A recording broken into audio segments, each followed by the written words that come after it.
ओम ज्ञानतिमिरान्धस्य ज्ञानाञ्जनशलाकया चक्षुरुन्मीलितं येन तस्मै श्रीगुरुवे नमः।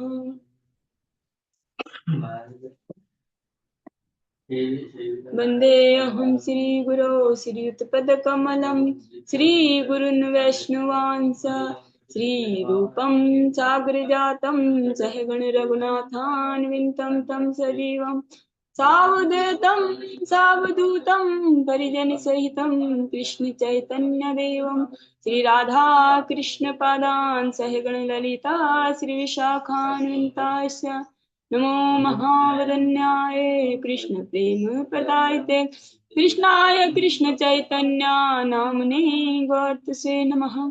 तप्त कांचन गौरांगी राधे वृंदावनेश्वरी विश्वानुसुते देवी प्रणमामि हरिप्रिये। हे कृष्ण करुणा सिंधु दीनबंधु जगतपते गोपेश गोपिका कांत राधा कांत नमस्तुते वृंदाय तुलसी देव्ये प्रियाय केशवस्य च कृष्ण भक्ति प्रदे देवी सत्यवते नमो नमः।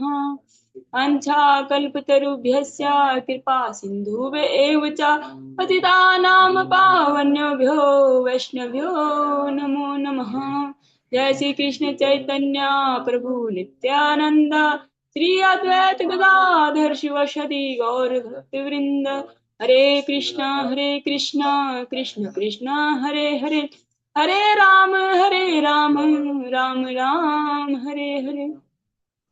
सर्वप्रथम भगवान के अभिन्न प्रकाश विग्रह गुरुपाद पद्म त्रिदंडी स्वामी अष्टोत्तर शशि श्रीमद् भक्ति प्रसाद विष्णु गोस्वामी ठाकुर गुरु महाराज के चरण कमलों में कोटि कोटि दंडवत ज्ञापन करते हुए उनकी अहेतु की कृपा की प्रार्थना करती हूँ। वे हम पे कृपा करे ताकि निज कर्ताभिमान भाव को छोड़कर केवल उनकी वाणी के वाहक के रूप में अपना परिचय दे सके। तत्पश्चात परम गुरुदेव नित्य लीला परवेश श्रीमद् भक्ति तीर्थ माधव गोस्वामी महाराज जययुक्त हों। परमेष्ठ गुरुदेव नित्य लीला परविष्ट जगत गुरु भक्ति सिद्धांत सरस्वती ठाकुर प्रसाद जययुक्त हों। समस्त गुरु परंपरा जययुक्त हों। श्रीमान नित्यानंद प्रभु जययुक्त हों। युगा अवतार चैतन्य महाप्रभु जययुक्त हों।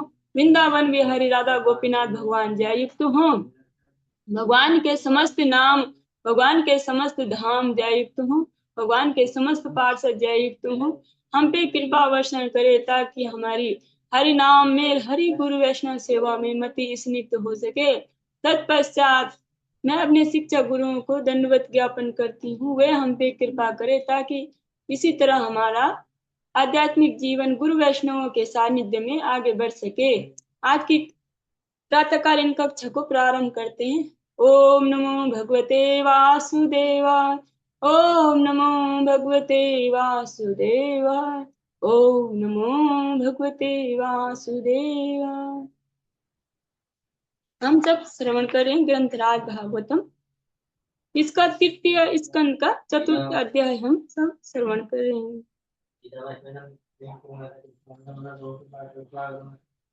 इसके 21वें ये हमने पढ़ भी लिया था, फिर भी हमें एक बार दोबारा इसे पुनः पढ़ते हैं। उद्धव जी बोल रहे विदुर जी से, तो हम तद दर्शनालादा वियोगार्तियुता प्रभो गमिष्यते दयितं तस्या बद्रियाश्रम मंडलम। हे विदुर, अब मैं उनके दर्शन से मिलने वाले आनंद के अभाव में पागल हो रहा हूँ और इसे कम करने हेतु ही अब मैं संगति के लिए हिमालय स्थित बद्री का आश्रम जा रहा हूँ, जैसा कि उन्होंने मुझे आदेश दिया था। ये बोल रहे कि क्योंकि वो उनके साथ नित्य ही रहते थे और उनका जो भगवत विरह होता है वो भक्त के लिए अति कष्टदायक होता है। तो बोल रहे अब मैं सह नहीं पा रहा हूँ और मैं पागल हो रहा। मैं और जो मुझे बोल रखा था उन्होंने कि आप बद्री का आश्रम जाइए और वहीं आप मतलब तपस्या करके अपने इस मतलब मेरे धाम आइए। तब उन्होंने तो मैं वहीं जा रहा हूँ जैसा कि उन्होंने मुझे आदेश दिया था। यत्र नारायणो देवो नरश्च भगवान् ऋषि मृदु तीव्रं तपो दीर्घं ते पाते लोकभावनो यत्र नारायणो देवो नरश्च भगवान् ऋषि मृदु तीव्रं तपो दीर्घं ते पाते लोकभावनो वहां बद्रिकाश्रम में नर तथा नारायण ऋषियों के रूप में अपने अवतार में श्री भगवान अनादिकाल से समस्त मिलनसार जीवों के कल्याण हेतु महान तपस्या कर रहे हैं। जो बद्रिकाश्रम बोले तो वो हमारा बद्रीनाथ है। वही वही जो महान महान ऋषि है जिनको भी वो तपोभूमि है और भगवान को प्राप्त करने का जो भगवान ने उनको व्यास देव और ध्रुव जी को तो सब ने वहां तपस्या की। वो इतना पहले हर कोई वहां ऐसे नहीं जा सकता था तो वो बहुत ही दुर्गम क्षेत्र है। और अब तो ईयर और रोणों की वजह से लोग जा पा रहे हैं पर लोगों को वहां की महत्व का पता नहीं कि वहां जाके करना क्या है, वहां क्यों जाते हैं ये लोग नहीं जानते। श्रीशुकवाच इति उद्धवा इति उद्धवादु इति उद्धवाद उपकर्ण्य सुहृदां दुःसहं वधं ज्ञानेनास यत् सत्ता शोकम् उत पतितं बुधः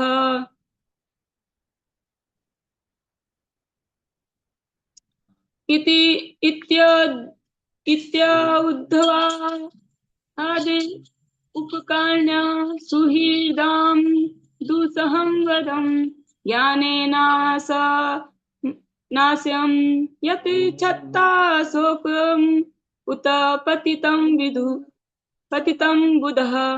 श्री सुखदेव गोस्वामी ने कहा उद्धव से अपने मित्रों तथा संबंधियों के संहार के विषय में सुनकर विद्वान विदुर ने स्वयं के दिव्य ज्ञान के बल पर अपने असहाय शोक को प्रशमित किया। उनको असहाय शोक हुआ लेकिन वो दिव्य ज्ञान में स्थित है और भगवान के जो दिव्य ज्ञान है कि भगवान ऐसी लीलाएं करते उससे उन्होंने अपने शोक को कंट्रोल किया। जैसे अर्जुन जो हम आगे श्रवण करके अर्जुन की भी ऐसी दशा है जो युधिष्ठिर महाराज उनसे पूछते हैं तब लेकिन वो शोकग्रस्त है तभी वो दिव्य ज्ञान में भगवान के जो दिव्य ज्ञान जो भगवत गीता में उन्होंने आत्मा और परमात्मा का उनको दे रखा था तो उस दिव्य ज्ञान की वजह से उन्होंने अपने आप को संयमित किया और जो उचित है कि बाद में वैराग्य धारण करके भगवान की शरण एकमात्र भगवान की शरण ग्रहण करना ये जो मार्ग भगवान ने उनको बताया वही उन्होंने उसका ये अनुसरण किया। सतम महाभागवतम ब्रजंतम करवृषभः विश्रम्भाद अभत्यते तदा दत्ते इदं मुख्या कृष्ण परिग्रह सतम महाभागवतम ब्रजंतम करवृषभः विश्रम्भाद अभयदत्त इदं मुख्या कृष्ण परिग्रहे। श्री भगवान के प्रमुख तथा अत्यंत विश्वस्त भक्त उद्धव जब जाने लगे तो विदुर ने स्नेह तथा विश्वास के साथ उनसे प्रश्न किया। अब वो जा रहे हैं तब विदुर जी उनको प्रश्न कर रहे हैं। विदुरोवाच ज्ञानं परं स्वात्मरा प्रकाशं यदा योगेश्वर ईश्वरस्ते वक्तुं भगवानो न हरति यद् विष्णुर्भर्त्या स्वभृत्यार्थ कृतश्चरन्ति ज्ञानं परं स्वात्मरः प्रकाशं यदा योगेश्वर ईश्वरस्ते वक्तुं भगवानोर्हति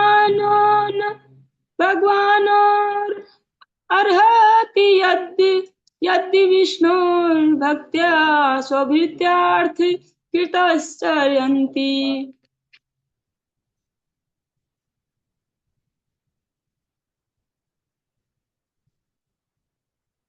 विदुर जी ने कहा, हे उद्धव, चूंकि भगवान श्री विष्णु के सेवक अन्य की सेवा के लिए विचरण अन्यों की सेवा के लिए विचरण करते हैं, अतः यह उचित ही है कि आप उस आत्मज्ञान का वर्णन करें जिससे स्वयं भगवान ने आपको प्रबुद्ध किया। बोल रहे हैं कि आप जैसे जो वैष्णव है, भगवान के शुद्ध भक्त, तो वो दूसरों के कल्याण के लिए विचरण करते हैं कि जो भगवान का दिव्य ज्ञान है वो दूसरों को दे सके, उनका उद्धार कर सके। तो बोल रहे हैं कि अतः उचित है कि आप उस आत्मज्ञान का वर्णन करें जिसे भगवान ने आपको दिया है, क्योंकि भगवान को भगवान के शुद्ध भक्ति दे सकते हैं। कृष्ण दीते पार, तुम्हारी शक्ति आछे। जो भगवान के शुद्ध भक्त हैं तो वो ये भगवान को दे सकते हैं, भगवान का जो दिव्य ज्ञान वो दे सकते हैं। जो भक्त नहीं है तो वो भगवान का दिव्य ज्ञान भगवान को नहीं दे सकते। उद्धवाच नानुते त्वत्सन्धाया ऋषिको सार्वो अन्तके साक्षात् भगवतो दिष्टो मर्त्यलोकं जिहासतः।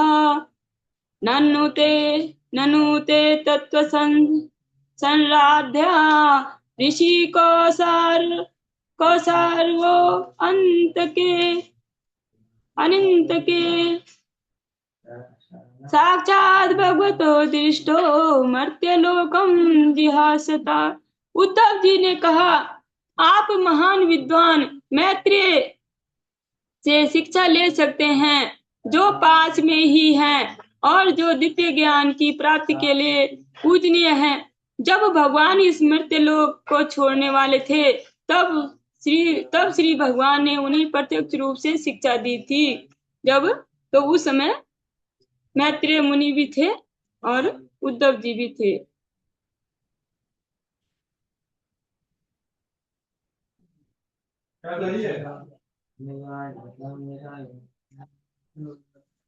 सुकवाच इति सह विद्रोहेण विश्वमूर्तेर्गुणा कथया सुधिया प्लावितोरुतापः क्षणमिव पुलिने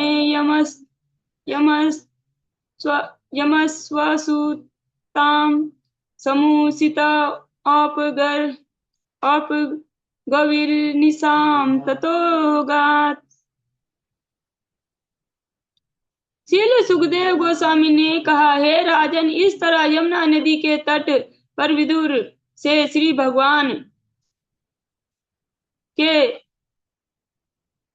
हे राजन, इस तरह अब सुखदेव गोस्वामी जी कथा में मतलब ये सुखदेव गोस्वामी जी सुना रहे परीक्षित जी को, और यही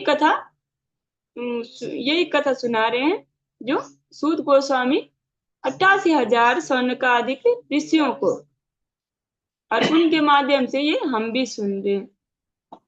श्री सुखदेव गोस्वामी ने कहा, हे राजन, इस तरह यमुना नदी के तट पर विदुर से श्री भगवान के दिव्य नाम, यश, गुण इत्यादि की चर्चा करने के बाद उद्धव अत्यधिक शोक से अभिभूत हो गए। उन्होंने सारी रात एक क्षण की तरह बिताई। तत्पश्चात वो वहां से चले गए।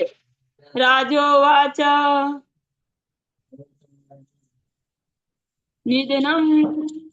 निधनम उपगतेषु विष्णुभोजस्त्व अधीरथ यूथपेषु मुख्यः स तु कथम् अभीष्ट उद्धव यदिरपि राज्य आकृतिं त्रय अधीशः। निधनम् उपगतेषु विष्णुभोजेष्व अधिरथ अधिरथयूथ पयूथ तेषु मुख्या सातु सातु कथम अविशिष्ट उद्धव यद्वरी यद्वरीपि तद तत्तज आकृतिम त्रयाधीशः।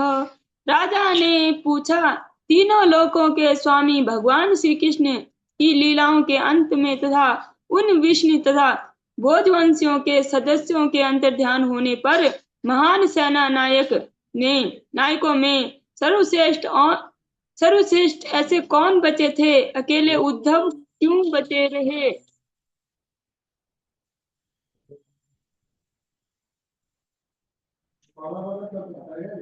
इसमें श्री जी गोस्वामी जी का कुछ तात्पर्य में दे रखा है। श्री जी गोस्वामी के अनुसार निधनम का अर्थ है श्री भगवान का दिव्य धाम, जो भगवान का दिव्य धाम चले जाना, अपने अपने जो उनका दिव्य धाम है वहां गोलोक धाम, वो वहां चले गए। श्री विश्वनाथ चक्रवर्ती ठाकुर ने आकृति शब्द का अर्थ लीलाओं के रूप में किया। जो ये एज इट इज, जो बिना वैष्णव संगति के पढ़ेंगे तो उनको वो कंफ्यूज हो जाएंगे, वो उनको समझ में कुछ नहीं आएगा कि भगवान अजन्मा भी है और जन्म लेने का वो कैसे करे। वो उनको मनुष्य की तरह देखेंगे और मनुष्य की तरह उनको वो क्या है, वो मनुष्य थे और ऐसा ऐसा हुआ, इस तरह से वो भगवान की जो दिव्य शक्ति है, भगवान की जो दिव्य ज्ञान हो, उसे कभी नहीं समझ पाएंगे। इसलिए भागवतम जी, श्रीमद् भागवत गीता हमेशा वैष्णवों के सानिध्य में इसका श्रवण करना चाहिए, क्योंकि वैष्णव ही जो शुद्ध भक्ति जानते कि भगवान कुछ भी कर सकते हैं। और पहले भी श्लोकों में हमने श्रवण किया कि भगवान अपने शुद्ध भक्तों पे, असुरों पे भी, दोनों पे कृपा करते हैं, ऐसी ऐसी लीलाएं करते हैं कि वो भ्रमित हो जाए। यहाँ तक कि उनके शुद्ध भक्त भी भ्रमित हो जाते हैं। जैसे ब्रह्मदेव हैं, जब उन्होंने जब ब्रह्मदेव ने देखा कि ये तो ग्वाल बालों के साथ झूठा खा रहे, ये है भगवान, और उनकी गायें चुरा दिया, अपराध कर दिया, वो भी मोहित हो गए भगवान की ऐसी लीलाओं से। वो भी कंफ्यूज, उनको भी लगा कि ये भगवान नहीं है। तो इस तरह से उन्होंने मतलब उनकी गायें चुरा, जब उनका भगवान ने उतनी गाय उतनी बछड़े मतलब वैसे ही प्रकट कर दिया, तो जब 1 साल के बाद ब्रह्म जी ने देखा कि हाँ अब क्या हो रहा, तो देखा कि वो तो उतने गाय उतने बछड़े, और वो भी और ज्यादा उनकी जो माता है उनको प्यार कर रही है। तो क्योंकि वो भगवान ही है, भगवान सब कुछ ही कर सकते, भगवान कुछ भी कर सकते हैं, भगवान के लिए कुछ भी करना असंभव नहीं है। ये तो सिर्फ जो उनको मनुष्य समझते हैं वो उनकी बुद्धि है, बुद्धि ऐसी होती है। तो भगवान बोलते हैं अवजानंति मामूढ़ा मानुषिम तनुमाश्रितम। जो मूढ़ मनुष्य होते हैं वो मुझे मनुष्य की तरह देख मतलब देखते हैं कि मनुष्य है। तो परम भावम अजानंतो, जो परम भाव है, जो दिव्य ज्ञान है, उसे वो अजानंत मतलब वो नहीं जानते। तो इस तरह से परम भाव अजानंत मम भूत महेश्वर, मैं ही सब भूत मतलब जीवात्माओं का परमेश्वर हूँ। तो भगवान बोलते हैं जो मूढ़ मानुष है वो ये सब नहीं जानते, उनको ये पता नहीं होता।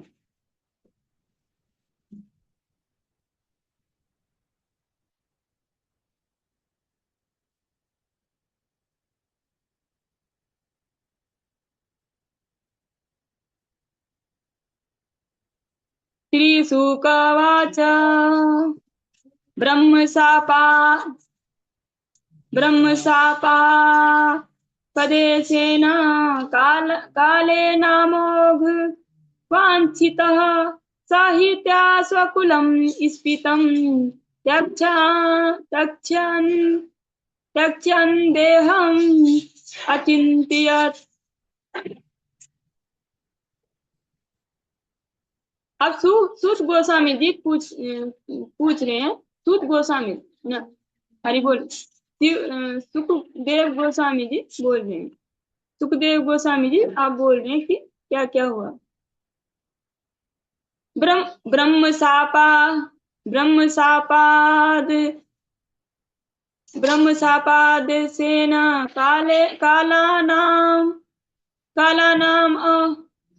कालानामोघ वाञ्छित साहित्या स्वकुलं स्फीतं त्याक्षान्तेऽहम् अचिन्तयत्।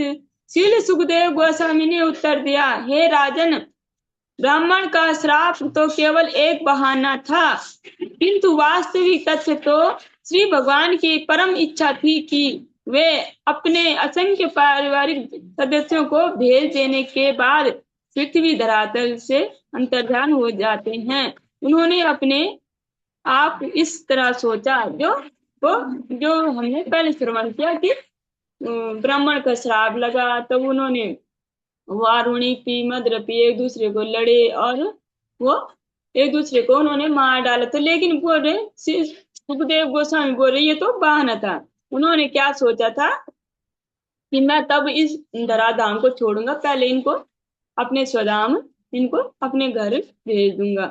जो जहां जहां से आ रखे थे देवी देवता, उनकी लीला में सम्मिलित होने के लिए।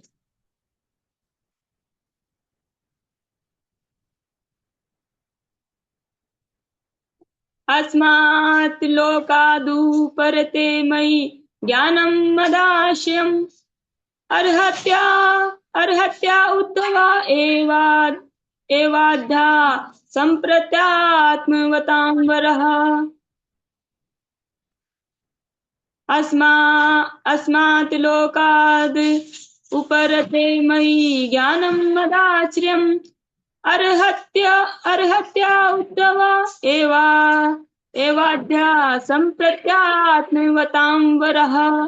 अब मैं इस लौकिक जगत की दृष्टि से ओझल हो जाऊंगा, और मैं समझता हूँ कि मेरे भक्तों में अग्रणीय उद्धव ही एकमात्र ऐसा है जिसे मेरे विषय का ज्ञान प्रत्यक्ष रूप से सौंपा जा सकता है।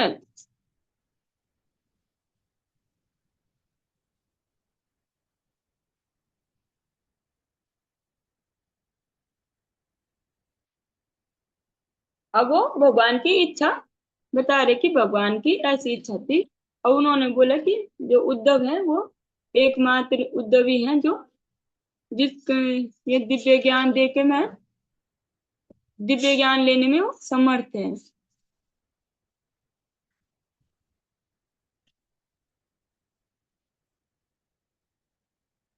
न उद्धवो अणवपि मंत्रियूनो यद गुणे नादितः प्रभु अतो मद वयूनं लोकं ग्राह्यन् निहातिष्ठतु। न न न उद्धवो न उद्धवो अणवपि मंत्रियूनो यद्गुण नादिता प्रभु अतो मद वयूनं लोकं ग्राह्यन्निहा तिष्ठतु। उद्धव किसी भी तरह मुझसे घटकर नहीं है, क्योंकि वह प्रकृति के गुणों द्वारा कभी भी प्रभावित नहीं हुआ। अतः श्री भगवान के विशिष्ट ज्ञान का प्रसार करने हेतु वह इस जगत में रहे, और भगवान का जो दिव्य भगवत ज्ञान है वो दूसरे को देने के लिए वो इस जगत में रहे। तो जो भगवान का जो दिव्य ज्ञान है वो परंपरागत है, और ऐसे ही जो वैष्णव है और जो भगवान के जो निजी जन है वो ऐसे ही करते हैं कि अपने जो अपना मतलब जो भगवान ने उनको दिव्य ज्ञान दिया वो दूसरों को उसे देते हैं, और वही लोग परंपरागत परंपरा में रह के दूसरों को देते हैं। ऐसे ऐसे करके वो वही परंपरा आज हम तक पहुंच पाई है।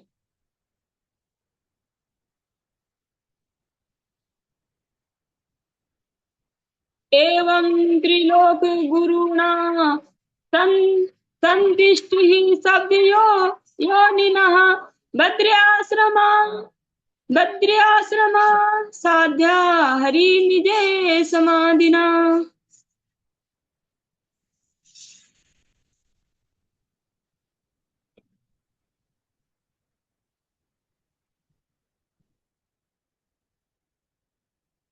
एवं त्रिलोक गुरुणा संदिष्टि सव्योनिनः भद्राश्रमं साध्या हरिमिजे समाधिना। फिर सुखदेव गोस्वामी ने राजा को सूचित किया कि इस तरह समस्त वैदिक ज्ञान के स्रोत और तीनों लोकों के गुरु पूर्ण पुरुषोत्तम भगवान द्वारा उपदेश दिए जाने पर उद्धव बद्र का आश्रम तीर्थ स्थल पहुंचे और श्री भगवान को तुष्ट करने हेतु उन्होंने अपने आप को समाधि में लगा दिया।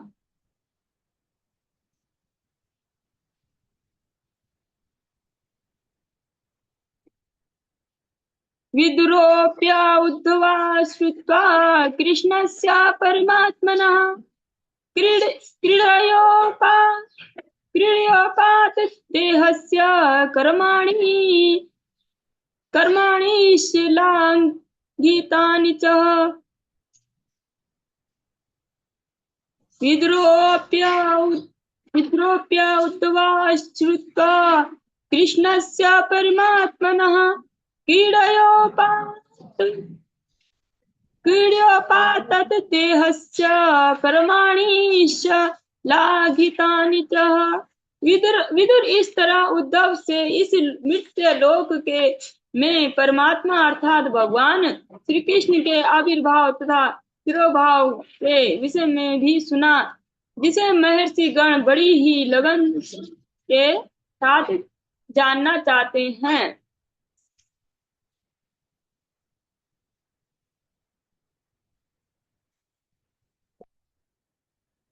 देहांसा च तस्यैवं वीराणां धैर्यवर्धनम् अन्य येषां दुष्करतरं पशूनां विकल्वात्मनाम्।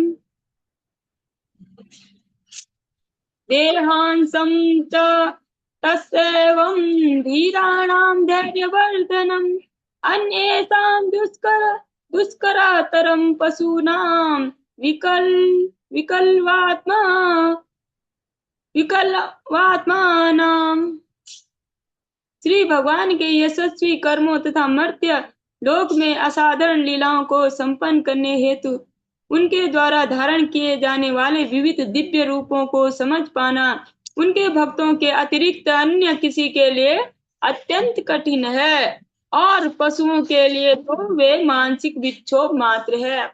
जो बोल रहे हैं कि भगवान के शुद्ध भक्तों के अलावा कोई भगवान को नहीं जान सकता, और बोल रहे कि पशुओं के लिए तो ये मानसिक विक्षोभ, पशु मतलब जो भगवान की भक्ति नहीं करते, जो केवल आहार निद्रा भय मैथुन ये सब कार्य करते, तो ये सब वो सब जीव क्या होते हैं, पशु के ही समान होते हैं। तो उन्हीं जीवों को यहाँ पे पशु बोल रखा है।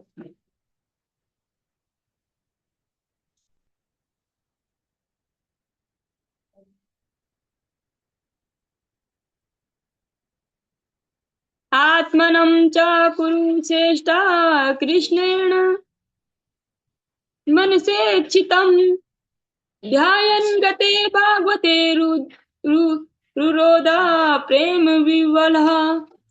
आत्मनं च कुरु श्रेष्ठा कृष्ण मनसि चितं ध्यायन् गते भागवते रुरोध प्रेम विवलः। यह सुनकर इस जगत को छोड़ते थे श्री भगवान कृष्ण ने उनका स्मरण किया। विदुर प्रेम भाव से अभिभूत होकर जोर जोर से रो पड़े। अब उद्धव जी बोल रहे हैं कि जब वो यहाँ से अपने धाम जा रहे थे, उन्होंने उनका नाम उनको स्मरण किया, तो जैसे ही उन्होंने सुना कि उन्होंने मुझे याद किया, तो वो जोर जोर से रोने लगे। कालिंद्या कतभी सिद्धा अहो वीर भरतरिस्वा प्राप्त प्रापद्यास सरितं यत्र मित्रासुतो मुनिः कालिंद्या कितभी सिद्धा अहोभिर भरतिरिस्तवा प्रापद्यास सरितं यत्र मित्रासुता मुनिः।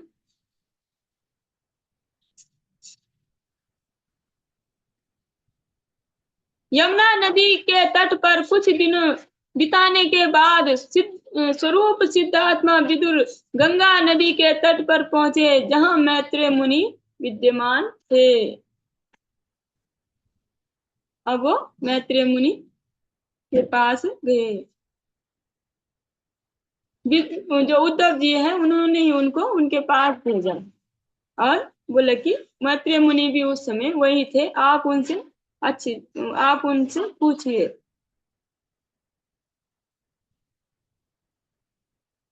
इसी के साथ ये आज हमारे चौथा तृतीय स्कंद का चौथा अध्याय संपूर्ण होता है। 5वें अध्याय से थोड़ा हम प्रारंभ कर लेते हैं।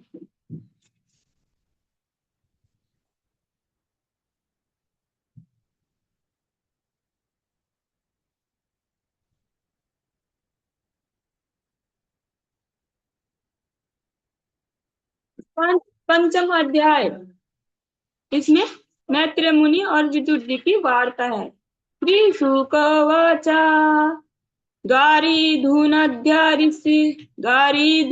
ऋषभा कुरूणाम मैत्रेयम् आसीनम् अगात बोधनम् छत्तोपसृत्याच्युत भाव सिद्धा प्रपच्छा शौल्य गुणाभिकृतः। श्री सुखदेव गोस्वामी ने कहा, इस तरह पूर्ववंशियों में सर्वश्रेष्ठ विदुर जो कि श्री भगवान की भक्तिमय सेवा में परिपूर्ण थे, दिव्य नदी गंगा के तट के उद्गम गंगा नदी के उद्गम हरिद्वार पहुंचे, जहां विश्व के अगाध विद्वान महामुनि श्री मैत्रेय मुनि आसीन थे। भद्रता से ओतप्रोत पूर्ण तथा आध्यात्म में तुष्ट विदुर ने उनसे पूछा। विदुरोवाचा सुखाहि कर्माणि करोति लोको न ते सुखं वान्यदुपारं वा विन्देह भूयस्तत् एव दुःखं यदात्र युक्ता भगवान वदेना।